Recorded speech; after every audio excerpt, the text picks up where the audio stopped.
They say the world has a strange way of revealing the truth. Sometimes, the people we treat as nothing are the very ones our hearts have been searching for. This is the story of Grace, a wealthy young woman with the perfect marriage, the perfect house, the perfect life. And Evelyn, the quiet nanny she humiliated every single day. But destiny was watching, and destiny doesn't blink. Grace had everything money could buy: a glass mansion, a loving husband named Michael, and a beautiful baby girl named Lily. But softness was not part of her heart. When they hired a nanny, Michael expected kindness. Instead, Grace chose power. Evelyn arrived on a quiet Monday morning, a woman in her late 50s, gentle eyes, humble voice, and the kindest smile. She didn't ask for much, just food, water, rest, and a place to sleep. Grace gave her the opposite. "Don't sit on the couch," she warned on the first day. "Sit on the floor.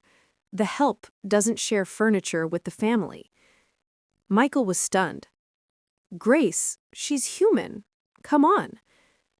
Grace didn't care. She believed status made her untouchable. At family dinners, the table was filled with meals: steak, pasta, wine, desserts, while Evelyn sat in the corner drinking water. "Your job is to watch Lily, not to eat like royalty," she snapped every night. "If you're hungry, eat when we're done." But Grace never allowed leftovers. She threw them away just to prove a point. Michael pleaded many times, "Let her eat with us." Grace only rolled her eyes. "Stop being dramatic. She's paid to work, not to dine." One Saturday night, they went out for a family dinner. A fancy restaurant, soft jazz playing, candles glowing. Evelyn came along because she took care of the baby. But Grace didn't let her sit at the table. She pointed to the floor beside her chair. "Sit there. I don't want people thinking you're my friend." People stared. Some whispered.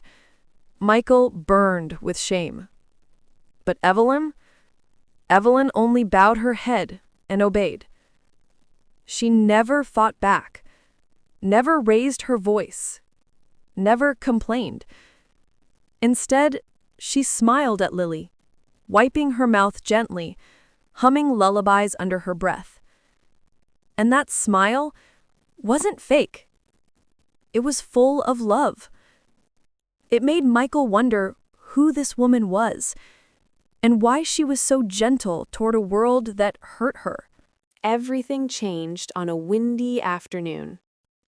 Evelyn took Lily outside for a walk. A tiny breeze. A sunny day. Grace suddenly arrived in her car and saw Evelyn standing near the bakery talking to a little girl who was crying because she dropped her ice cream. Evelyn had given the child a tissue and was comforting her, but to Grace, it looked like gossip. She marched toward Evelyn, grabbed her arm, and shouted, "Are you here to work or to make friends? I don't pay you to loiter around." Before anyone could react, Grace slapped her. The sound echoed on the street. People gasped. A mother covered her child's eyes. Michael, who had been walking from the parking lot, froze in horror. Evelyn didn't defend herself. She just whispered, "I'm sorry," and tears slid down her cheeks. Michael stepped between them. "Grace, what is wrong with you? She's done nothing wrong." Grace didn't care.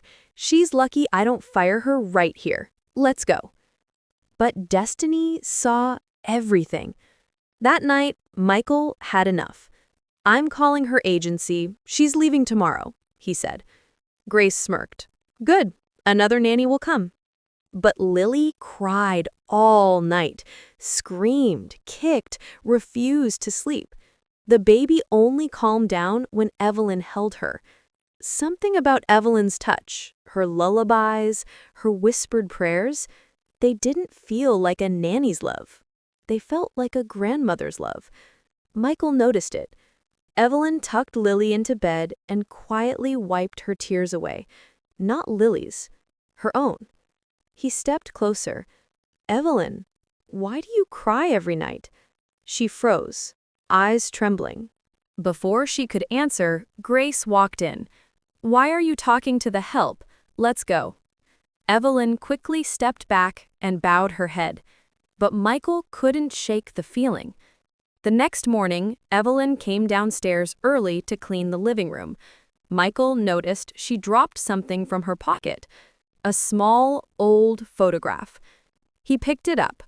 It was a picture of a young woman holding a baby. And that young woman looked just like Grace. Same eyes, same smile, same birthmark on the left eyebrow. He rushed to Evelyn. "What is this? Why do you have a photo of a woman who looks exactly like my wife?" Evelyn's hands shook. "That woman is my daughter." Michael's heart stopped. "Your daughter? Where is she?" Evelyn swallowed painfully. "She was taken from me in the hospital. I was 17, poor, alone. They said the baby died, but I never believed it. I searched for years and years." Tears rolled down her wrinkled cheeks. "One day, I saw Grace in a magazine.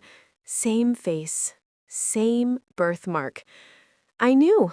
I just knew. So I applied for a job, just to be close." Michael's breath trembled. "Evelyn, are you saying my wife is your daughter?" She covered her face and sobbed silently. "I didn't want money. I didn't want a title. I just wanted to see her live, to see her happy, even if she never knew me." Michael's legs weakened. He needed proof, and destiny provided, because inside that photograph was a hospital bracelet with a name, Grace Miller. Michael called Grace downstairs. "What is happening? Why are you calling me this early?" she complained. He handed her the photo. "Look carefully." Grace stared. Her face went pale. Her hands trembled. That's me. How did she get this?" Evelyn stood silently, crying, hands shaking. Michael whispered, "Because she's your mother." Grace's lips parted, but no sound came out. No, that's impossible. My parents adopted me when I was 2. They told me my birth mother didn't want me." Evelyn dropped to her knees. "I begged the doctors to let me hold you. They refused. They sold you to a rich couple and told me you were gone." Grace's heart cracked open. Memories flashed, always feeling different, always feeling incomplete, always feeling like a piece of her life was missing. She stared at the woman she had slapped, starved, humiliated, and in her eyes, she didn't see a nanny. She saw a mother who had lost everything and still chose love. Grace collapsed, crying uncontrollably. "I'm sorry. I'm so sorry." Evelyn didn't hesitate. She wrapped her arms around Grace like she never stopped being her daughter. "I forgive you," she whispered. "A mother always forgives." From that day, everything changed. Grace apologized in front of everyone she had humiliated Evelyn in front of. She said the words, "This woman is my mother." People watched in shock, some in tears. At home, Evelyn ate at the table, slept in the guest room, not on the floor, wore new clothes, and held Lily not as a nanny, but as a grandmother. Grace changed overnight. She cooked for Evelyn, She bought her flowers. She walked proudly beside her in public. Cruelty left her heart, and kindness replaced it. They say you never know who you're hurting. You never know whose heart you're breaking. You never know who destiny is protecting. Grace learned that the hard way. The woman she starved, the woman she slapped, the woman she made sit on the floor was her own mother. And in the end, love won, kindness won, and destiny smiled. Thank you for watching this beautiful story from DLYN Stories. Hope you enjoyed it. See you in the next one. Bye for now.